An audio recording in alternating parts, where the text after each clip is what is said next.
Environment Secretary has ordered her department to cut all ties with Greenpeace today as the government reacts to the eco-group's invasion of the Prime Minister's home. They draped his house in black sheeting in a protest against his approval of new oil and gas licences in the North Sea.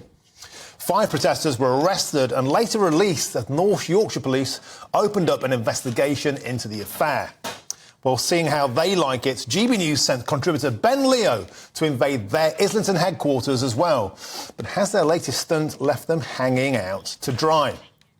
Well, let's now speak to political commentator Andy Williams. Good morning to you, Andy. I understand you're in the south of France, so you're having much better weather than we are having here. How significant, Andy, is this? It's a story that's greatly divided the nation. It really got people going on GB News yesterday. The feeling of the invasion of someone's private home, a place where Rishi Sunak's children live. It really got people's shackles up. But this latest development is quite dramatic.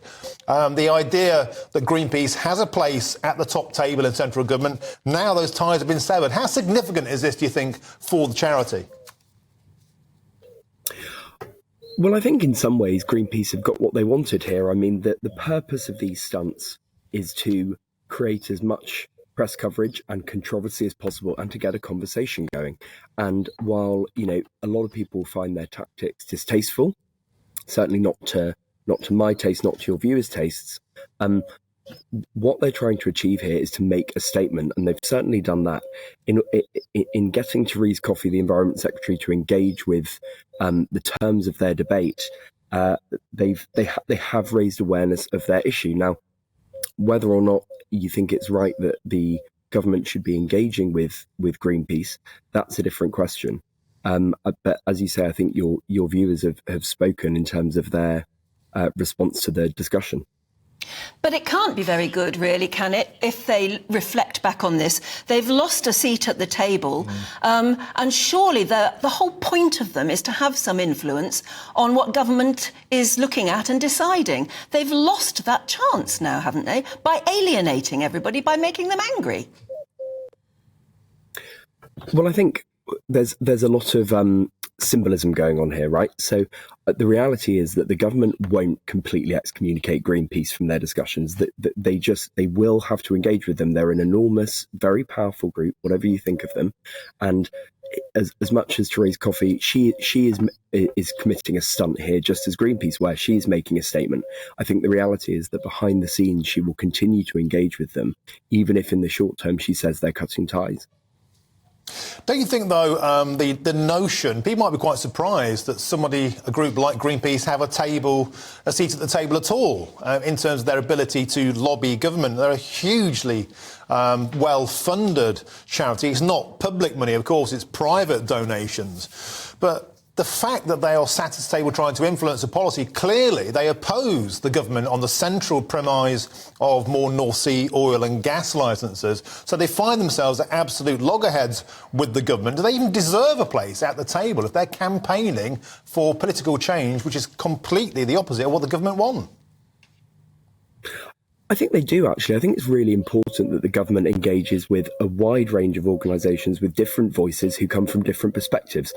In my job at Penta, a communications firm, we work with companies, businesses, charities, all sorts of organisations who have a different point of view from government. And it's not right that government should simply engage with businesses and charities who share their exact point of view. So I have to say, whether or not you agree with Greenpeace on this issue and whether or not you think this is the right way of going about raising awareness of your issue, I think it's important that government engages with organisations across the political spectrum and with a different range of views on this particular issue. So I think it's important for democracy that they continue to speak to and have a dialogue with these sorts of organisations, even if they don't agree with them. I think most people watching would agree with their right to protest. It's a very basic right that we all hold dear in Britain. But if you were advising them, would you have said that this stunt was a suitable way to get people talking about their issue? No. Let's take two things first. Are people talking about it? Yes, clearly. By definition, we're talking about it at the top of the hour on GB News. So in that respect, they've done their job of putting it on the agenda. Personally, if I was advising them, I would say you want to be evidence-led. You want to take your argument to the government in a way that is very factual and is persuasive, but also is within democratic norms. So there's always a balance to strike here. Like I say, if I was advising them, I would be going a different way about it.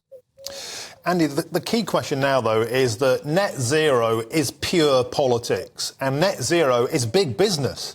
We're seeing people like Dale Vincent, from Ecotricity, donating £1.5 million to the Labour Party, with the inference that over the years he's been handed £110 million in government subsidies to put into his company. So there's a feeling that you want something for what you put in.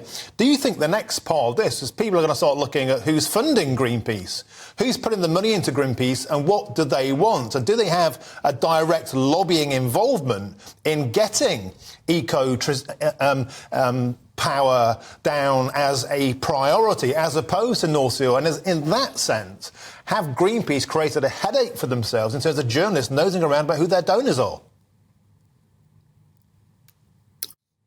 Look, I'm sure that there will be people asking Greenpeace to open up their books, and all sorts of charitable organisations are under pressure to raise awareness of, to be more open about who is funding them.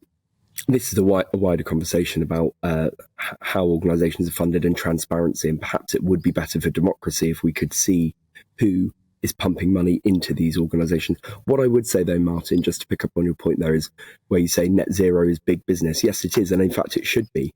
It should be for the private sector and for organisations who can develop the technological solutions to take us towards net zero and to decarbonise, to continue investing so that we can do things in a greener and cleaner way. And I think that is the route towards a cleaner and better future for the climate.